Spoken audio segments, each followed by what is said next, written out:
Welcome to Sleepy Nights, a place where imagination and mystery intertwine, guiding you into a world of wonder and rest.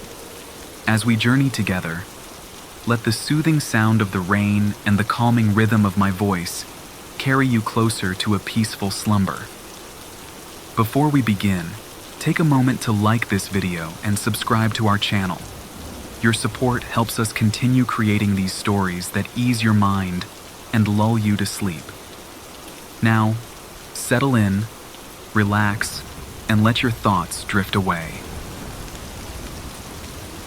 I've always been drawn to peculiar things, the kinds of objects that seem to carry stories within them. That's why, on a crisp autumn afternoon, I found myself wandering through the cramped aisles of an old antique shop nestled at the edge of town. The place was a labyrinth of forgotten treasures, dusty books, tarnished silverware, and porcelain dolls with cracked faces. But it wasn't any of these that caught my attention. It was the parrot. The bird sat inside an ornate brass cage hanging in a dimly lit corner of the shop. Its feathers were a vibrant green, streaked with flashes of blue and yellow, as though it had been plucked from a painting. But what truly captivated me were its eyes. They were intelligent, almost unnervingly so, following me as I moved closer. "He's special," the shopkeeper said, appearing suddenly behind me. He was an older man, with silver hair and an enigmatic smile. "Been here longer than I have." I hesitated, unsure if I was ready to commit to such a responsibility.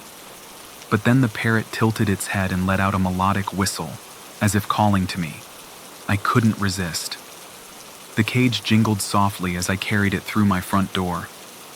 The parrot seemed at ease, hopping from perch to perch and nibbling at the bell hanging inside the cage. I set the cage by the window in my living room, where sunlight streamed through sheer curtains, casting golden patterns on the walls. "Welcome home," I said. "I guess I should name you, huh?" The parrot chirped in response, and after a moment of deliberation, I settled on Archie. Archie quickly became part of my routine. He'd whistle while I made coffee, mimic the sounds of my laughter, and even mutter phrases I taught him, like "good morning" and "what's for dinner." It felt like I had gained a quirky, feathered roommate. But then, a few weeks later, Archie said something I hadn't taught him. It happened late one evening. I was curled up on the couch, a blanket draped over me, the soft glow of a table lamp casting shadows across the room. Archie was quiet in his cage, seemingly dozing, and then, in a voice that wasn't quite mine, he spoke. "Run." I froze, my heart skipping a beat. "What did you just say?" Archie tilted his head, his black eyes gleaming in the dim light. "Run," he repeated. I laughed nervously, trying to brush it off. "Someone must have taught you that before I got you," I muttered. But the unease lingered, like a shadow stretching across my thoughts. Over the next few days, Archie's behavior grew increasingly strange. He stopped mimicking the cheerful phrases I'd taught him, and instead began uttering cryptic warnings. "He's here," Archie said one afternoon, his voice low and deliberate. "Who's here?" I asked, half joking but unable to hide the edge of nervousness in my voice. Archie just stared at me, his beak clicking softly. At night, I started hearing noises, soft creaks and faint rustling sounds that seemed to come from the walls. I told myself it was just the house settling, a perfectly normal occurrence. But deep down, I knew something felt off. It was a stormy night when everything came to a head. Rain lashed against the windows, and thunder rumbled in the distance. I was in the kitchen, washing dishes, when Archie's voice cut through the sound of the rain. "Run!" he squawked, louder than ever before. "He's here!" The urgency in his tone sent a chill down my spine. I dried my hands and walked into the living room, where Archie was fluttering around his cage, his movements frantic. That's when I heard it, a knock at the front door. It was a deliberate, measured sound. Knock, knock, knock. I glanced at the clock. It was nearly midnight. Who could possibly be at my door at this hour? With every step toward the door, my heart pounded harder. "Who's there?" I called out, my voice trembling. Silence. I hesitated, then slowly turned the knob and opened the door. The porch was empty, the rain falling in heavy sheets. The only thing out of place was a faint metallic smell in the air, sharp and unsettling. I shut the door quickly and locked it, my hands shaking. As soon as I turned away, Archie let out an ear-piercing scream, a sound so raw and filled with terror that it made my blood run cold. I ran to his cage. He was flapping his wings wildly, his eyes darting around the room as if he were seeing something I couldn't. "What's wrong, Archie?" I whispered, though I wasn't sure I wanted to know the answer. "He's inside," Archie hissed. The air in the room felt heavier, almost suffocating. My breath came in shallow gasps as I scanned the shadows, searching for any sign of an intruder. And then I saw it. Near the corner of the room, where the light from the lamp barely reached, a figure stood. It was tall and shrouded in darkness, its outline flickering like a glitch in reality. My knees buckled and I stumbled backward, clutching the edge of the couch for support. "Who are you?" I managed to choke out. The figure didn't move, but the room grew colder, and the metallic smell intensified. Archie was screaming again, his voice echoing off the walls. "Run!" he squawked. "Run!" I didn't need to be told twice. Grabbing my coat and keys, I bolted out of the house, not daring to look back. The rain soaked me to the bone as I fumbled to unlock my car. As I drove away, I glanced in the rearview mirror. Through the rain-slicked window, I saw the figure standing in the doorway, watching me leave. I didn't return to the house for days. When I finally mustered the courage to go back, Archie was gone. His cage door was open, and feathers were scattered across the floor. I searched the house, but there was no sign of him, or the figure. I found a single green feather resting on the windowsill, as though Archie had left me a final message. I sold the house soon after and moved to a different town, hoping to leave the nightmare behind. But even now, years later, I sometimes wake in the middle of the night, convinced I can hear a faint tapping sound or a whispered warning. And when I do, I can't help but wonder, was Archie trying to protect me, or was he simply the messenger of something far more sinister? Wherever he is now, I hope he's safe. But deep down, I know the truth. Some warnings come too late.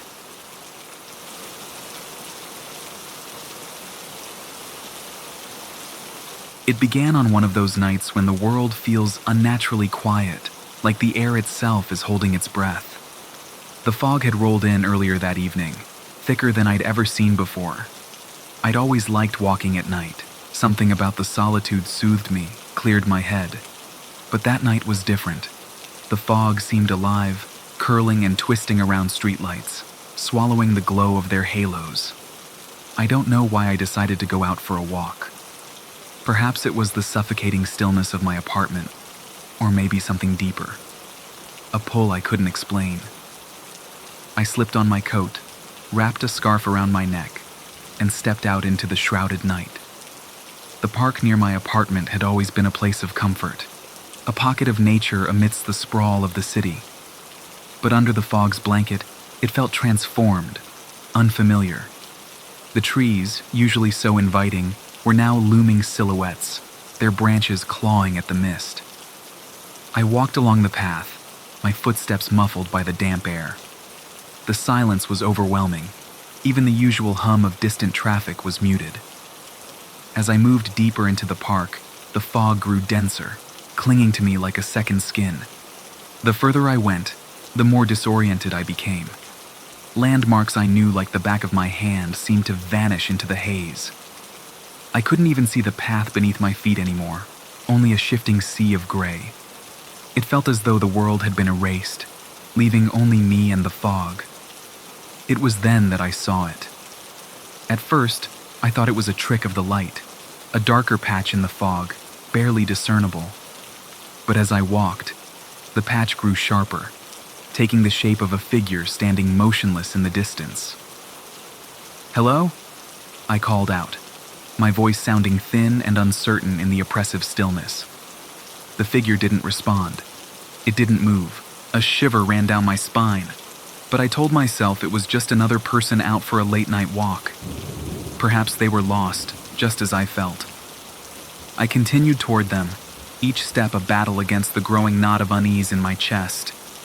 As I drew closer, details began to emerge, or rather, the lack of them.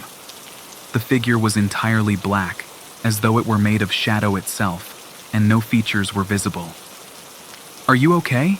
I called again, my voice shaking slightly. Still, no response. The closer I got, the more unsettling the figure became. It didn't shift or sway as a person would, even in stillness. It was perfectly rigid, like a statue carved from the void. I stopped a few feet away, my breath clouding in the cold air. My instincts screamed at me to turn around, to leave, but curiosity held me in place. "Who are you?" I asked, my voice barely above a whisper. The figure remained silent. But I swear, in that moment, I felt its attention, an invisible weight pressing down on me, heavy and suffocating. It wasn't just watching me, it was studying me, peeling back the layers of my being, as though searching for something. I don't know what compelled me to take another step forward. Perhaps I wanted to prove to myself that it was just a person, that there was nothing to fear. But the moment my foot touched the ground, the figure began to dissolve. It didn't turn or walk away.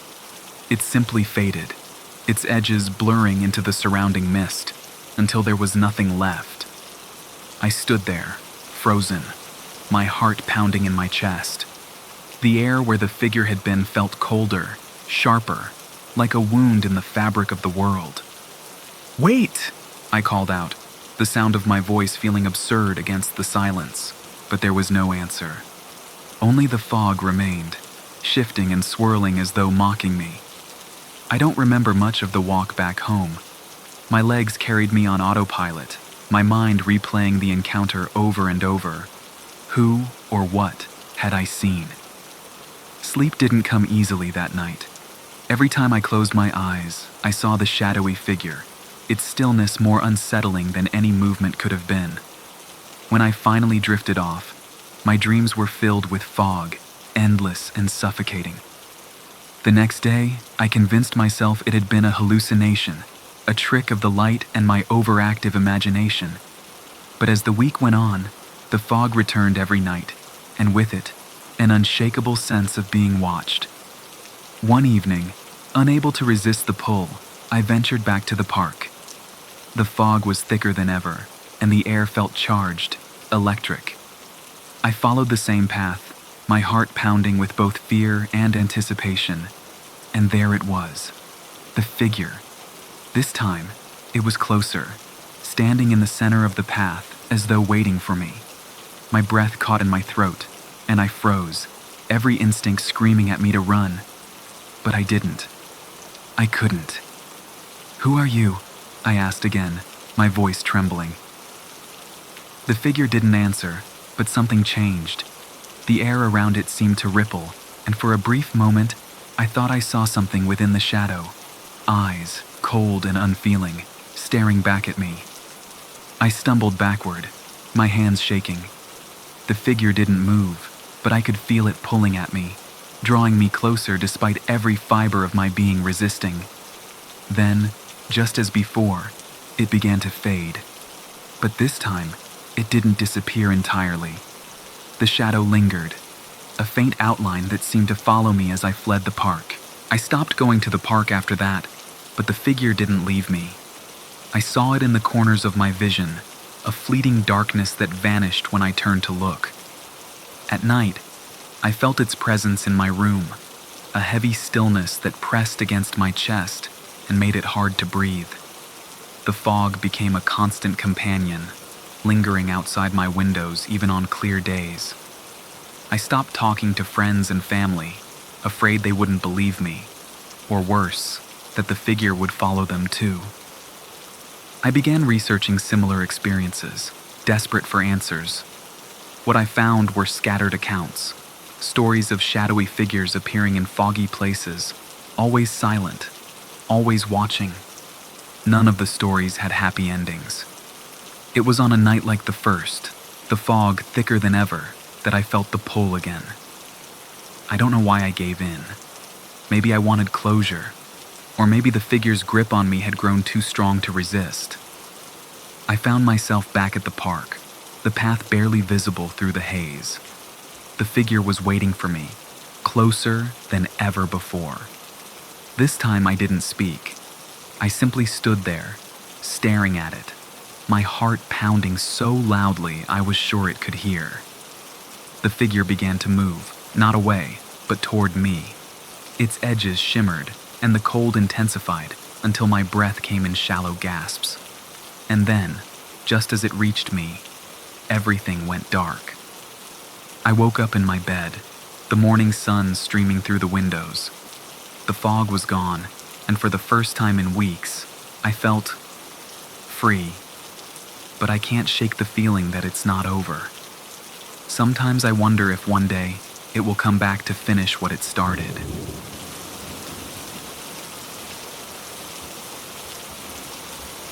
Growing up, I never paid much attention to the woods behind my childhood home. They were just there, a stretch of tangled trees and whispering leaves, the kind of place where my imagination often ran wild, but where I rarely ventured alone. At the heart of those woods stood an old, moss-covered well.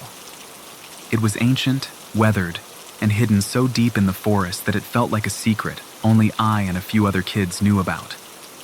The stones that formed its mouth were cracked, the mortar long eroded, leaving the structure with an unsettling, uneven look. My parents warned me to stay away from it. "You'll fall in and break your neck," my mother had said more than once. But there was something about that well that drew me in, a pull I couldn't explain. And then there was the sound. It only came when it rained. The first time I heard it, I was 8. It had been pouring all day, the kind of relentless rain that left the forest drenched and glistening. I'd run outside, ignoring my mother's protests, determined to explore the woods despite the weather. As I neared the well, I heard it. A voice. "Help. Someone. Help me." It was faint, muffled by the rain, but unmistakably human. I froze, my breath catching in my throat. The voice came again, rising from the well like a secret carried on the wind. "Please, I'm down here." I crept closer, peering over the edge. The darkness inside seemed infinite, a black void that swallowed the light. My heart pounded as I called out, "Hello? Are you okay?" But there was no response, only the rain pattering against the stones. When I told my parents what I'd heard, they laughed it off. "It's just your imagination," my dad said. Probably the sound of the rain echoing in the well. But it didn't feel like my imagination. I knew what I'd heard. Over the years, the voice became a kind of folklore among the neighborhood kids. Some said the well was haunted by the ghost of a man who'd fallen in decades ago. Others claimed it was a portal to another world, and the voice was a warning to stay away. I wasn't sure what I believed, but I avoided the well after that. I didn't think about the well again until years later. I'd moved away, grown up, and built a life far from the woods of my childhood. But one rainy evening, as I sat alone in my apartment, the memory of that voice came rushing back. It started with a dream. In it, I was standing in the woods, the rain pouring down around me. The well was there, just as I remembered it, but this time the voice was clearer. "Come back," it whispered. I woke up in a cold sweat, the sound of rain still echoing in my ears. I couldn't shake the dream. Days turned into weeks, and the pull of the well grew stronger. It felt absurd. What adult would obsess over a childhood memory? But the more I tried to ignore it, the more vivid the dreams became. Finally, I gave in. I drove back to my old hometown, the landscape both familiar and foreign. The house I'd grown up in was still there, though it now belonged to strangers. The woods remained unchanged, as if time had left them untouched. The well was exactly where I remembered it, hidden deep within the forest. The rain started as a light drizzle, soaking through the trees as I approached the well. My heart raced as I peered over the edge, half expecting to hear the voice again. But the well was silent. I shone a flashlight down into the darkness, revealing nothing but dry, crumbling stone. It was empty, abandoned, and utterly ordinary. I felt a wave of disappointment and relief. Maybe my parents had been right all along. Maybe it had just been my imagination. And then I saw it. At the bottom of the well, something moved. It was subtle at first, a shadow shifting against the stone. I leaned closer, squinting into the darkness. "Hello?" I called, my voice trembling. The shadow moved again, slowly taking shape. It was a figure, tall and skeletal, with impossibly long limbs. Its head tilted upward, and for the first time, I saw its face, or rather the absence of one. Its features were blurred, as though someone had smeared them with paint, but its eyes burned like embers, staring straight at me. "Come down," it said, its voice soft and familiar. I stumbled back, my heart hammering in my chest. The figure didn't move, but its presence filled the air, heavy and suffocating. "I can't," I whispered, though I wasn't sure why. "You've already been here," it said. Memories I didn't know I'd buried began to surface. Images of myself as a child, standing at the edge of the well, the voice calling to me again and again. But there was more. I remembered leaning over, too far, the ground slipping beneath my feet. I remembered falling. The realization hit me like a cold wave. I had fallen into the well.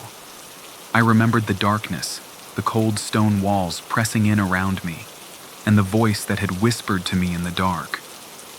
But how had I gotten out? "You left me," the figure said, its voice sharp now, cutting through the rain. "You climbed out and left me here." It stepped closer, its movements jerky and unnatural. "I waited," it hissed, "and now you're back." I didn't wait to hear more. I turned and ran, the rain soaking through my clothes as I tore through the woods. Behind me, I could hear the sound of stone grinding against stone, the figure climbing out of the well. The forest seemed endless, the trees closing in around me. My breath came in ragged gasps, my legs burning as I pushed myself to keep going. When I finally reached my car, I didn't look back. I started the engine and drove, leaving the woods and the well behind. It's been years since that night, but the memory of the well haunts me still. Sometimes when it rains, I hear the voice again, faint and distant. "Come back," it whispers, and I wonder if I ever truly left.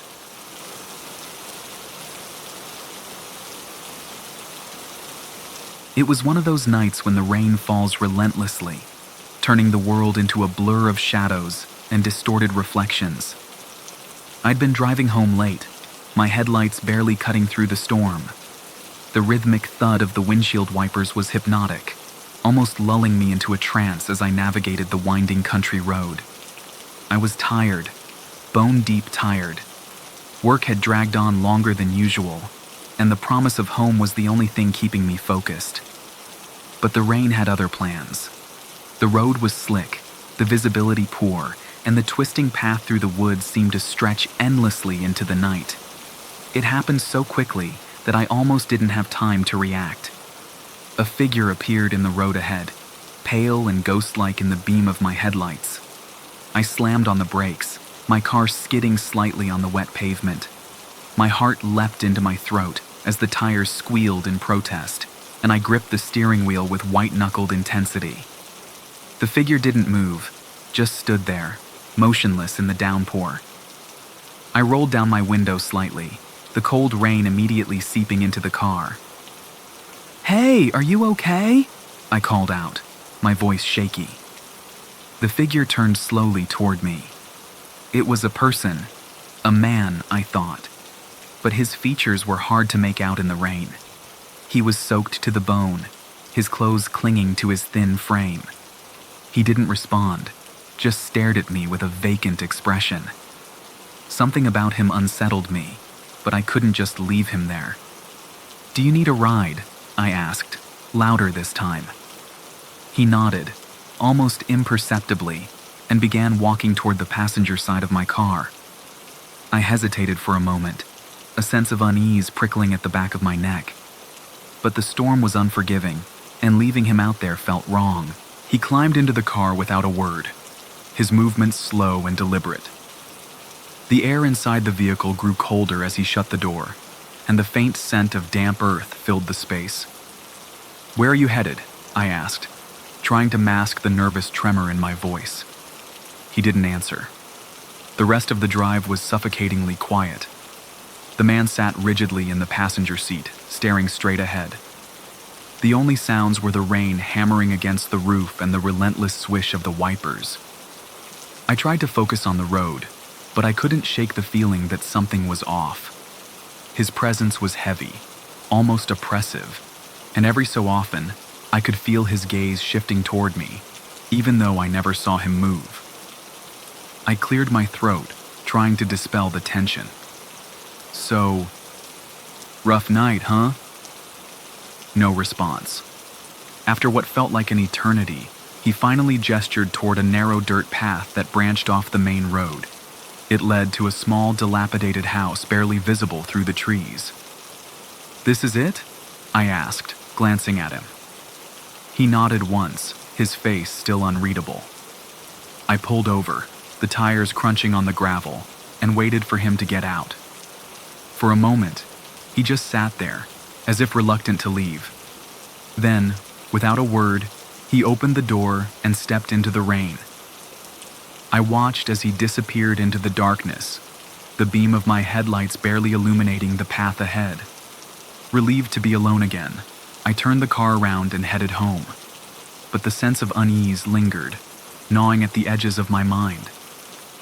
By the time I pulled into my driveway, the rain had lessened to a drizzle, and the world was eerily quiet. I grabbed my bag from the passenger seat and made my way to the front door, the soft squelch of wet shoes the only sound accompanying me. It wasn't until I stepped inside that I noticed it. Muddy footprints. They trailed from the front door, leading into the living room. My breath caught in my throat as I stared at them, the dark smudges stark against the pale wood floor. I hadn't been wearing muddy shoes. The air in the house felt wrong, heavy, oppressive, like the car had felt with him in it. I stood frozen in the entryway, my mind racing. Could he have followed me? But how? I hadn't seen anyone on the road. "Hello?" I called out, my voice trembling. No answer. I set my bag down carefully, my heart pounding as I followed the footprints. They wound through the living room, past the kitchen, and up the stairs. Every creak of the floorboards made me flinch, my senses on high alert. I could feel my pulse in my ears, my breath shallow and quick. The trail ended at the door to my bedroom. The door was slightly ajar, the soft glow of the bedside lamp spilling into the hallway. I pushed it open slowly, every instinct screaming at me to run. The room was empty. The footprints ended abruptly in the middle of the floor, as if whoever, or whatever, had left them had simply vanished. I scanned the room, my eyes darting to every shadow, every corner. The window was shut, the curtains drawn. Everything was exactly as I'd left it, except for the footprints. I backed out of the room, my hands shaking. I spent the rest of the night in the living room, every light in the house turned on. I tried to convince myself it was a prank, that my mind was playing tricks on me, but the nagging feeling of being watched refused to leave. Every creak of the house made me jump, every shadow seemed to shift and move. I didn't sleep. By morning, the footprints were gone.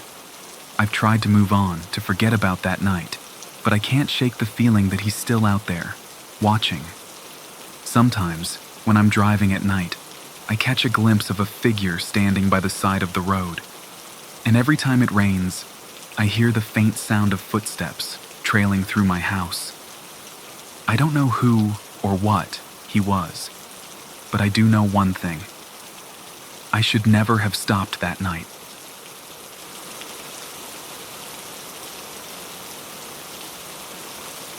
The storm arrived suddenly, sweeping in with a vengeance as the first drops splattered against the windows. I loved the sound of rain. It always felt like a comforting rhythm, a natural lullaby.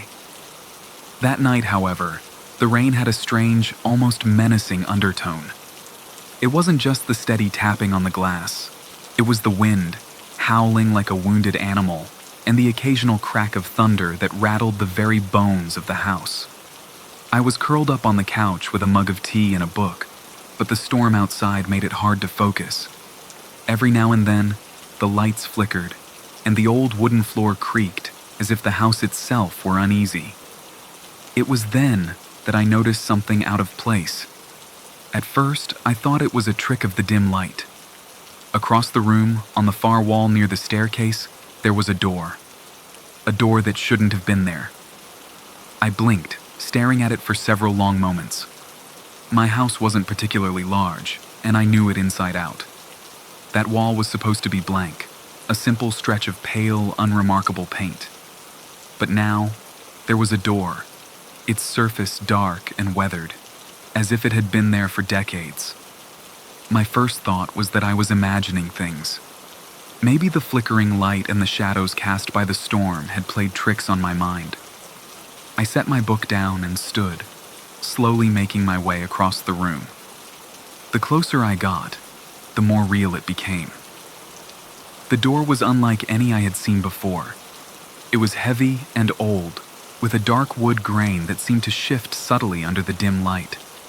The brass handle was tarnished, and the faint outline of carvings, symbols, maybe, decorated its edges. I reached out to touch it, but the moment my fingers grazed the surface, a cold shiver ran down my spine. The wood felt unnaturally cold, as if it had been pulled from the depths of a winter night.